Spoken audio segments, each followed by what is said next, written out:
At the office of the Fresno County Superintendent of Schools, we are proud to bring you Education Matters in partnership with Educational Employees Credit Union and Chevron. Thank you for watching and supporting positive stories about education. Can we please get a drum roll, please? Teacher Paige Mason has a big announcement to make to her 5th grade class. Our school received a grant to purchase a 3D printer.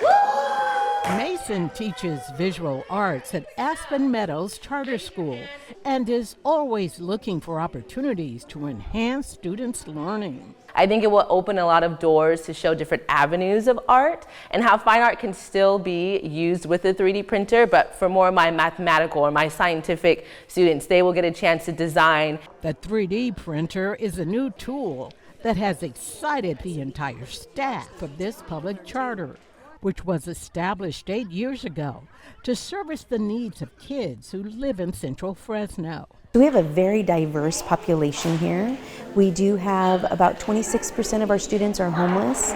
We have a high English language learner population. Our mission is transforming the community by developing exceptional leaders. Looking for opportunities to broaden students' learning, the school applied for an innovation grant. The grants are offered through the foundation at the Fresno County Office of Education. The foundation at FCOE created the innovation grants to give teachers and other school staff an opportunity to fund those projects that are unique and that really engage students in innovative ways. At this year's award reception, 30 grants were awarded to educators whose projects were chosen to receive funding.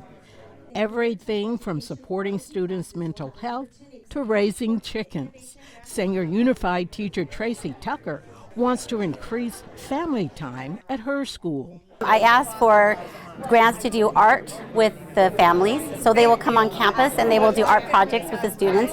And the second half of the grant was to come and do games with their children. The innovation grants are funded by the employees of the Office of the Fresno County Superintendent of Schools. They contribute through payroll deductions, plus hold fundraisers. It's not mandatory. They volunteer to participate. So it's just amazing that there's people who may not even get a chance to see your campus, get to know who these people are, but still willing to invest in these children. For Education Matters, I'm Juanita Stevenson, KC24, local news that matters.